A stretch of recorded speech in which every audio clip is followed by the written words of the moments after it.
Hi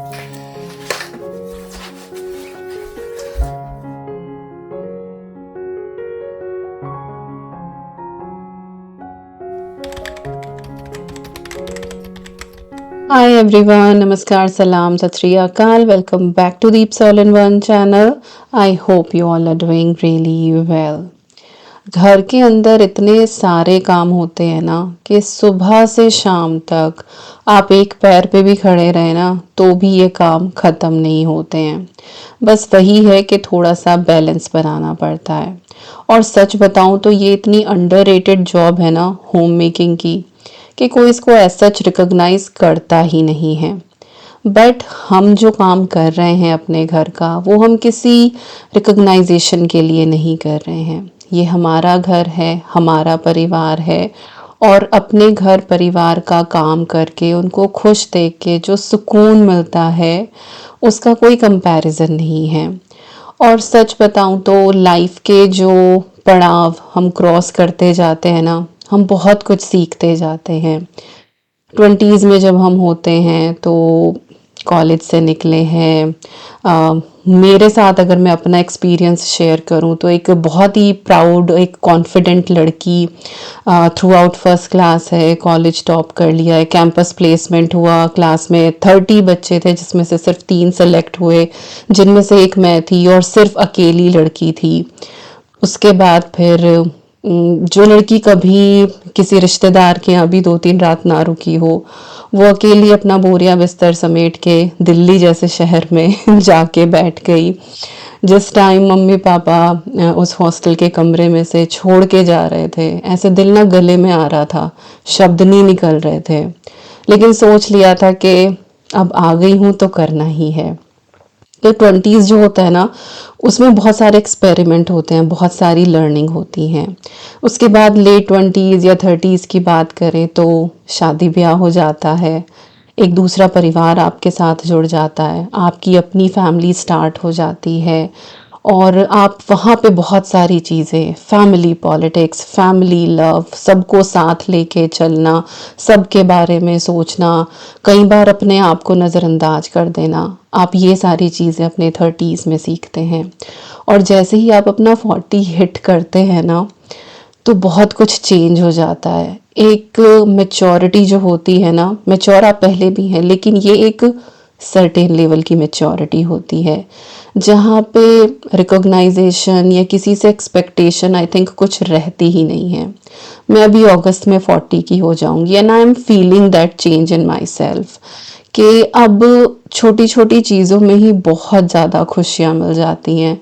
सब्जी बना रही हूँ, मसाला ही अच्छे से पक जाए ना, तेल छूट जाए तो उसमें ही खुशी हो जाती है।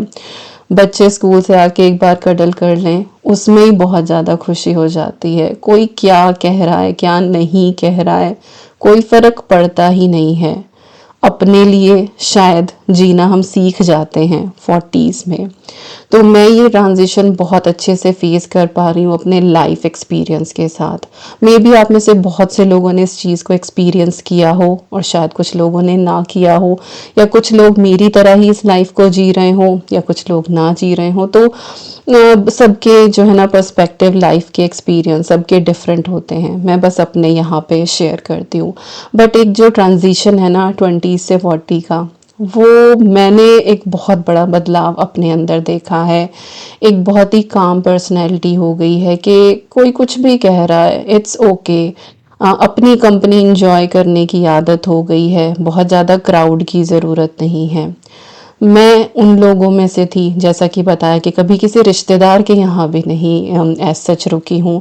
उसके बाद मम्मी पापा को छोड़ के दिल्ली और फिर दूसरा शहर ही क्या, दूसरा स्टेट ही क्या, आज मैं एक दूसरे देश में बैठी हूँ। और वो देश जो बचपन में कहा जाता था कि 7 समुंदर पार है, तो आज मैं 7 समुंदर पार बैठी हूँ। यहाँ पे इतना कुछ सीखा है ना इस कंट्री में अकेले रह के।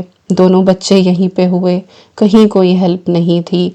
और भी ऑब्स्टेकल आए लाइफ में, मेरा ऑपरेशन हुआ, हस्बैंड का ऑपरेशन हुआ, एक घर मूव किया, बहुत कुछ था, फाइनेंसेस इतने अच्छे नहीं थे। तो इतना कुछ सीखा है ना इस लाइफ में कि अब उस पड़ाव पे आ गए हैं कि बस अब सिर्फ शांति ही चाहिए और छोटी-छोटी चीज़ों में ही खुशियाँ होने लगी हैं। किसी एक पर्टिकुलर ओकेज़न की ज़रूरत नहीं होती है खुश होने के लिए। जैसे अभी वैलेंटाइन्स आ रहा है, तो चारों तरफ ऐसे धूम मची पड़ी है ना, अब तो बस ये लगता है कि इट्स ओके। जो एक लव लैंग्वेज है ना, बस वो साथ बैठ के एक कप चाय ही पी लें, that is more than enough. साथ बैठ के खाना खा लें, दैट इज़ इनफ। मैं सब्जी बना रही हूँ, साहब आके सैलेड काट दें, दैट इज़ इनफ। तो यही लव लैंग्वेज हो गई है। तो बैठे बैठे ऐसे ही ख्याल आया कि ज़िंदगी कितनी बदल जाती है। एक टॉम बॉय जैसी लड़की किस तरह से एक मेच्योरिटी में आके गृहस्थी संभाल रही है। कई बार अपने ऊपर जो है वो बहुत ही ज़्यादा प्राउड भी फील होता है और कई बार अचंभा भी होता है कि कैसे कर गई मैं। एंड आई नो ये स्टोरी हम में से बहुत सारे लोगों की होगी। तो कौन कौन रिलेट करता है मेरे साथ कमेंट सेक्शन में ज़रूर शेयर करना। और इतनी सारी दिल की बातें करते करते बच्चों का जो कमरा है वो सारा साफ हो गया। बेडिंग चेंज करनी थी बच्चों की, एवरी 2 वीक पे मैं चेंज करती ही हूँ। हालांकि ईवी अब बॉटम बंक पे इतना ज़्यादा सो नहीं रही है। जब से विंटर हॉलीडेज हुई हैं मोस्ट ऑफ द टाइम वो मेरे साथ ही सो रही है, क्योंकि विकास इतने बिजी हैं अपने काम में। उनका भी प्रोजेक्ट सबमिशन है 17 फ़रवरी को, और हमारी कोई यहाँ पे ऐसा परमानेंट जॉब नहीं है, कॉन्ट्रैक्ट बेस्ड जॉब है। और विकास के लिए जॉब कितनी ज़रूरी है वो बार बार कहने की ज़रूरत है नहीं। तो अभी उनका प्रोजेक्ट ड्यू है जिसके लिए वो दिन रात मेहनत कर रहे हैं, ना कोई छुट्टी मिल रही है, कुछ भी नहीं, खाना पीना छोड़ा हुआ है। कई बार तो ऐसा लगता है कि 2-3 दिन हो गए हैं विकास से मिले हुए, बिल्कुल बस आते हैं खाते हैं चले जाते हैं। बच्चों का भी सारा मुझे ही करना पड़ रहा है, पिक एंड ड्रॉप। तो कई बार ना लाइफ बहुत ज़्यादा बिजी हो जाती है। तो खैर यहाँ पे बच्चों का कमरा हो गया है बिल्कुल क्लीन, और फ्रेश बेडिंग जिस टाइम पे बिछती है ना, उस टाइम रूम में से खुशबू ही बहुत ज़्यादा अलग आती है। और एक ये शेल्फ है जो मैं आपको यहाँ पे दिखाना चाहती हूँ। ये आई थिंक दिवाली के आसपास मैंने अद्वी के रूम में लगाई थी, और ये उसने पूरी की पूरी डेकोरेट कर दी है एनिमे फिगर्स के साथ। कुछ उसने खुद से बनाए हैं। बस लड़की का क्राफ्ट और ड्राइंग इतनी अच्छी है ना कि बस निहारते रहो। कई बार ये होता है कि इतना छोटा बच्चा कैसे इतनी प्यारी ड्राइंग कर सकता है। मैं पेंटिंग किया करती थी, मैंने बहुत सारी पेंटिंग्स बनाई हैं, बट इसका जो स्केचिंग है ना, that is another level and I feel so proud of her.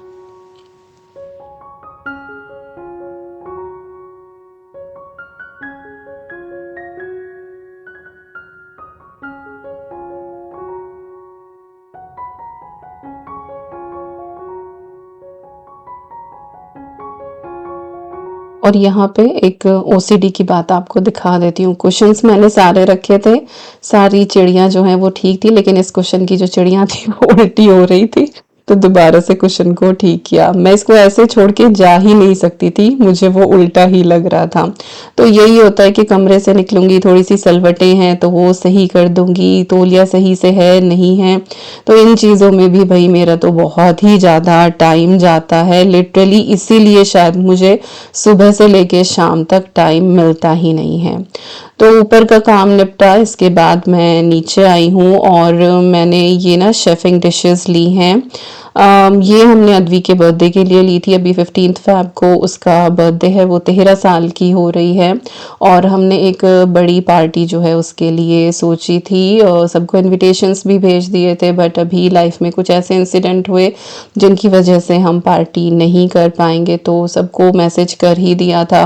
पर ये है कि पार्टी जब आप घर पे खुद ऑर्गेनाइज कर रहे होते हो, खुद कुकिंग कर रहे होते हो, तो बहुत सारी चीज़ें आपको तैयार करनी पड़ती हैं। तो मैं बहुत टाइम से सोच रही थी, तो मैंने ये शेफिंग डिशेस ली थी टेमू से। इनको अच्छे से साफ़ कर दिया, अच्छे टाइम पे इनकी डिलीवरी हो गई थी, बट वही है कि अभी ये यूज़ नहीं हो पाएंगी, तो इनको स्टैक करके, और मैं इस तरह से ना, पुरानी चादर है मेरे पास साफ़, तो इसके अंदर इसको बांध के रख दूंगी।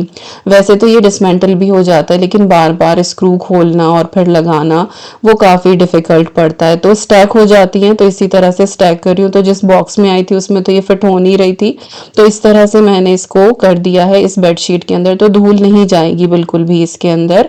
और इसके ऊपर से ना एक बिन बैग मैं लगा दूंगी और फिर इसको हम एटिक में रख देंगे और देखें फिर कभी पार्टी करते हैं तो तभी यूज़ होगी। अभी तो बस खैर ये रखी है, बट यूँ है कि दिवाली वगैरह पे भी जैसे हम लोग गैदर करते हैं तो उस टाइम पे भी आप इसको यूज़ कर सकते हैं। इस साल दोनों ही बच्चों की बड़ी पार्टी का हमने सोचा था, बट दोनों ही नहीं हो पाएंगे क्योंकि अद्वी का 13th है, ईवी का जो है वो 5th। बट वही है कि सिचुएशन के हिसाब से बहुत सारी चीज़ें चेंज हो जाती हैं। इसके बाद मुझे आज ना किचन में बहुत सारी प्रेप करनी थी और इंडियन शॉप गए थे तो वहाँ से कुछ एक चीज़ें लेकर आए थे जो ख़त्म हो रही थी। हालांकि सब्जियां बहुत ज़्यादा वहाँ पे थी नहीं, बट जो भी मिला वो मैं लेकर आई हूँ। एक तो ना मेरा मिंट पाउडर ख़त्म हो रहा था तो मुझे मिंट चाहिए था। हमारे गार्डन में भी काफ़ी लगा हुआ था, वो भी मैंने बनाया था, कुछ अपनी फ्रेंड को भी दे दिया था। बट अभी हम रायता डेली बनता ही बनता है और उसमें मिंट पाउडर जाता ही है। मैरिनेशन वगैरह भी कुछ टिक्का टाइप आप बना रहे हैं तो उसमें भी मिंट पाउडर जाता है। और अगर कभी फ्रेश अवेलेबल ना हो और मैं धनिया की चटनी बना रही हूँ तो फिर उसमें भी मैं वही डाल लेती हूँ। तो वहाँ पे फ्रेश अच्छा मुझे दिख गया था तो मैं 2 बंच ले आई थी कि थोड़ा सा पाउडर बना लूँगी। बाकी अभी मार्च अप्रैल से वेदर थोड़ा सा ठीक होगा तो हमारे गार्डन में खुद से ही मिंट आना शुरू हो जाएगा, फिर तो ज़रूरत पड़ेगी नहीं। करी पत्ता ख़त्म हो रहा था और ये बहुत ज़्यादा कंज्यूम होता है मेरे घर में। लाइक साउथ इंडियन डिश जो है वो हफ्ते में एक बार तो बनी जाती है, पोहे में भी ये डलता ही है। फिर जो मैं बायोटिन लड्डू बनाती हूँ ना उसमें भी मैं ढेर सारे करी लीव्स ऐड करती हूँ और नमकीन वगैरह बनाती हूँ तो उसमें भी डलता ही है। करी लीव बहुत ज़्यादा हेल्दी होता है, स्पेशली अगर आपको हेयर फॉल या फिर स्किन से रिलेटेड कोई भी दिक्कत हो रही है तो आप डेली करी लीव को जो है वो कंज्यूम करें। कच्चा खाया नहीं जाता है, कुछ लोग खा लेते हैं, मैं नहीं खा पाती हूँ तो इसीलिए मैं अलग अलग वेज ढूंढती हूँ कि जो बायोटिन लड्डू बनाती हूँ, अभी मैंने कुछ टाइम पहले भी आपके साथ शेयर किया था, तो मैं उसके अंदर डाल देती हूँ तो अच्छे से क्रिस्पी हो जाते हैं। फिर ग्राइंड कर लो तो पता भी नहीं लगता कि इसके अंदर करी लीव है। तो चलिए अभी यहाँ पे जो करी पत्ता था उनको सबको मैंने स्टेम्स में से निकाल लिया था, 4 बंच में लेकर आई थी। और पुदीना जो है उसको भी मैंने धो दिया है, कपड़े के ऊपर डाल दिया है, तो ये सूख जाएगा जब अच्छे से, उसके बाद फिर मैं इसका पाउडर बनाऊंगी। करी लीव्स के ऊपर जो है ना थोड़ी सी मिट्टी ज़्यादा थी इस बार, हालांकि ब्रांच पे लगता है, पता नहीं कैसे इतनी मिट्टी लगी। तो कई बार इसको जो है वो मैंने अच्छे से पानी में भिगो भिगो के धोया है और उसके बाद छलनी में डालने के बाद भी ऊपर से थोड़ा सा पानी चला के और मैंने इसको क्लीन किया है। बंच वैसे बहुत अच्छा था, कोई भी ऐसे काला पत्ता नहीं था, एक आधा ही मुश्किल से निकला था चारों बंच में। और जितना मैं फिलहाल ये लेकर आई हूँ ना, ये काइंड ऑफ मेरी 6 मंथ की सप्लाई हो जाती है। और 6 मंथ तक फिर बार बार इंडियन शॉप जाके और लेकर आओ वो ज़रूरत नहीं होती है, क्योंकि मैं फिर इसको स्टोर करके रखती हूँ। तो सारी चीज़ें अच्छे से धुल गई हैं, अब इनको जो है वो ड्राई होने के लिए रख देते हैं। तो आप इस तरह से एयर ड्राई भी कर सकते हैं, और अगर पंखा वगैरह चलाते हैं तो वो पंखा चला दें या फिर थोड़ी देर धूप भी लगा दें। बट हमारे यहाँ तो धूप के दर्शन किए ना ऐसा लग रहा है कि 1 महीना हो गया होगा। बारिश बारिश बारिश, सिर्फ बारिश ही हो रही है।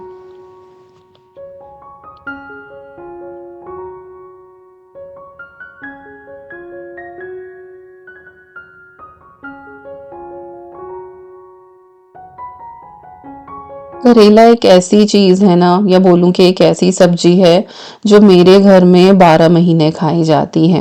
इंडिया में थे तो गर्मियों में ही जो है करेला बना करता था, लेकिन यहाँ पे तो ऐसा लगता है कि करेले के बिना दिन ही नहीं गुजरेगा। मोस्टली हमारा जो ब्रेकफास्ट होता है वो करेले के साथ ही होता है। मैं तो टोस्ट के साथ भी ले लेती हूँ, और अगर गोचनी की रोटी बना रहे हैं तो उसके साथ भी। मोस्ट ऑफ द टाइम ऐसा होता है कि रात को फुलके बनाती हूँ तो विकास बोलते हैं कि एक्स्ट्रा बना के रख लेना, क्योंकि बच्चे ऐसा ब्रेकफास्ट करके नहीं जाते हैं, दूध या फिर बटर टोस्ट ही लेकर जाते हैं।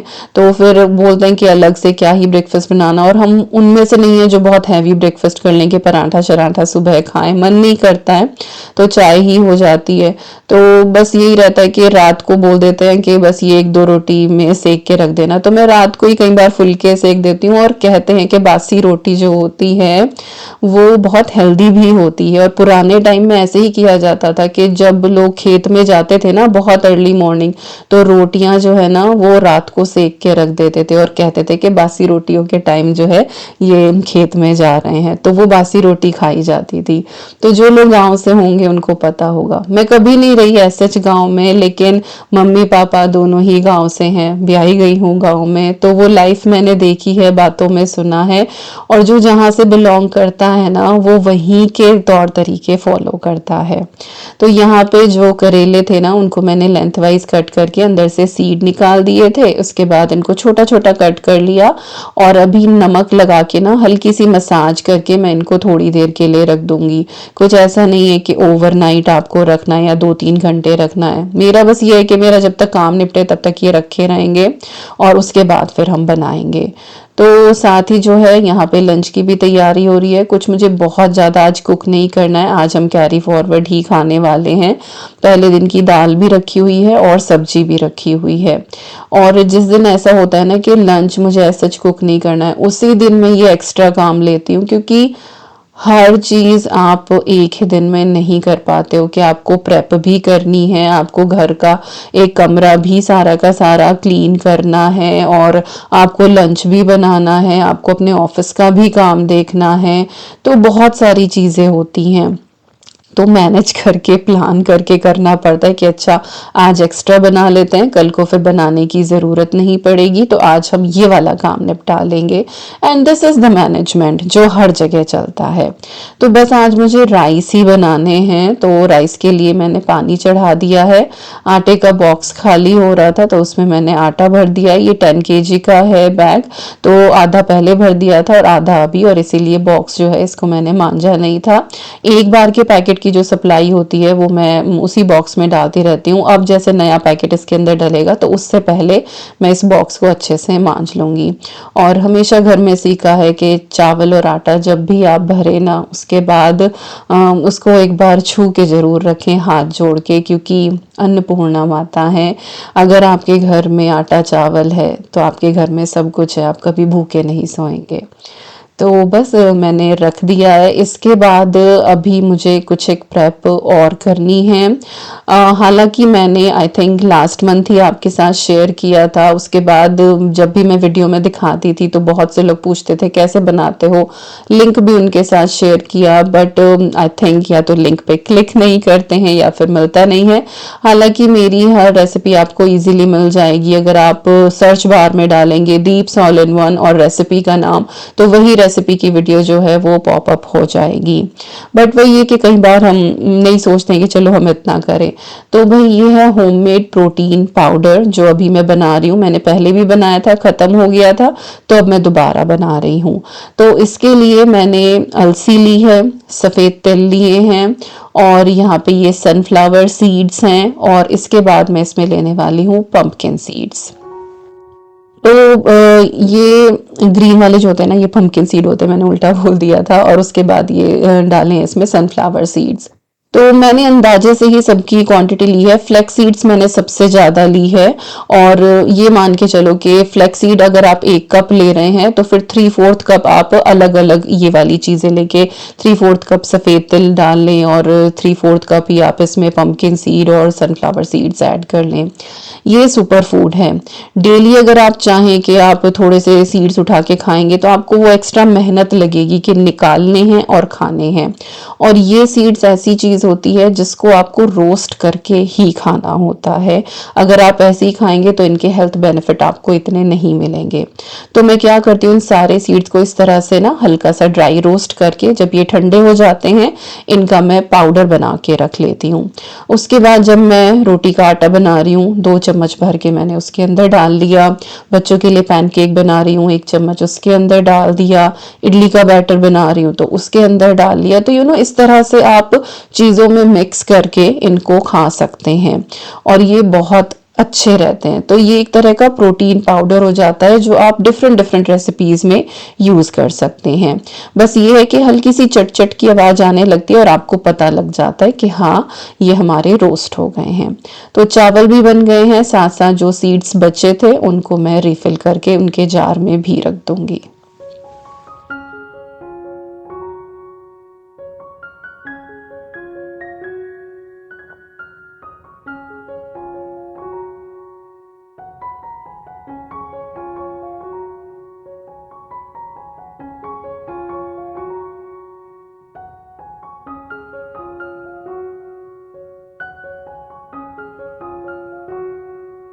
तो चलिए ये काम हमारा डन हो गया। चावल जब भी मैं बनाती हूँ ना तो वो पानी निकाल के ही बनाती हूँ। टाइम चेक कर रही थी यहाँ पे कि कहीं लेट तो नहीं हो रहा है। एक्चुअली सुबह-सुबह आजकल मुझे भी स्केड्यूल चेक करना पड़ता है विकास की मीटिंग्स का, और उसी हिसाब से फिर हम खाना खाते हैं। अदरवाइज़ फिर उनका लंच वगैरह सब स्किप हो जाता है, वो इतने बिज़ी रहते हैं बैक टू बैक मीटिंग्स में। तो अभी जो है वो लंच का ही टाइम हो रहा था, तो चीज़ें मैंने थोड़ी-सी गरम करनी शुरू करी। माइक्रोवेव में ही रखना था, साथ-साथ ही ये हो ही जाएगा। इसके साथ ही मुझे आज बनाना था चाय मसाला, और चाय मसाला होना, मैं तो खैर चाय पी ही नहीं पाती हूँ बिना चाय मसाला के, या तो फिर चाय बनाते हुए जो अलग-अलग सारे मसाले आप निकालो। तो आई प्रेफ़र कि जो चीज़ें मुझे अपनी चाय में पसंद हैं, मैं उनका चाय मसाला बना के रख लेती हूँ। फिर बस ये कि सुबह चाय बन रही है, आधा चम्मच बस ये मसाला डाला, ऊपर से थोड़ा सा अदरक डाला, एंड सॉर्टेड, बहुत जल्दी हो जाती है। चीज़ें डेली अलग अलग निकालो और फिर उनको कूटो, तो वो फिर बहुत टाइम ले लेता है। तो ये मुझे ज़्यादा बेटर लगता है, और सीज़न के हिसाब से मैं चाय मसाला ना चेंज करती रहती हूँ। अभी जैसे यहाँ पे ठंड है ही, तो मैं थोड़े से खड़े मसाले ज़्यादा इस्तेमाल कर रही हूँ, जैसे कि ये जो बड़ी इलायची होती है ना, काले वाली, ये मैं थोड़ी सी ज़्यादा डाल लेती हूँ। तो जब गर्मियों का बनता है तब मैं ये इलायची या तेज पत्ता ऐड नहीं करती हूँ।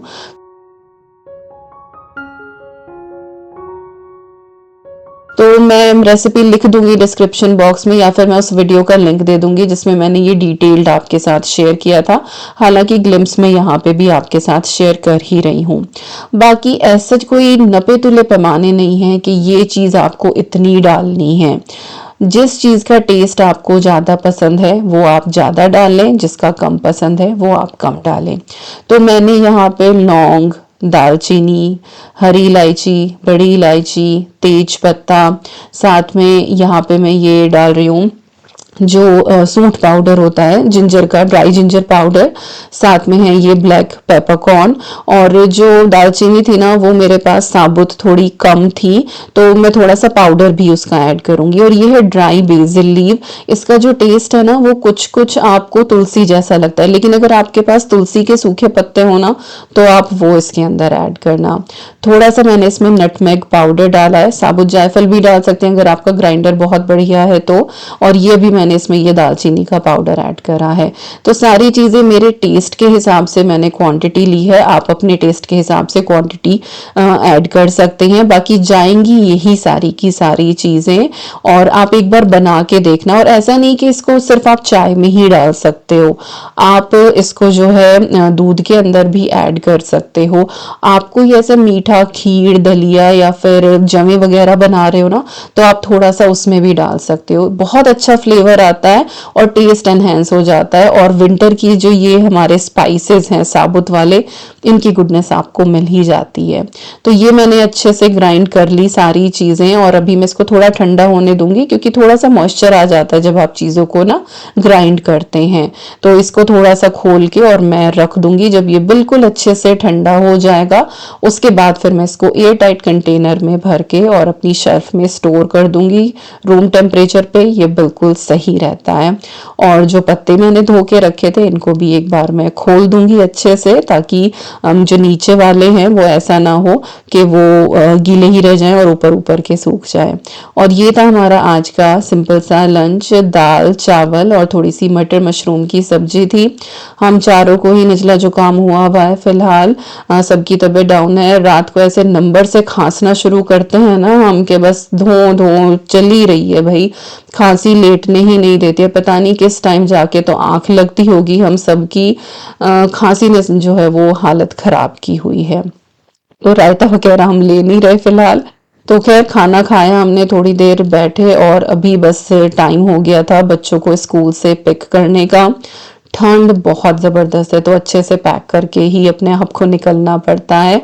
और बस अब इसी के साथ हम इस वीडियो के एंड पे आ गए। हालांकि मैंने वीडियो शाम तक रिकॉर्ड करी है तो आपको नेक्स्ट पार्ट में देखने को मिलेगी।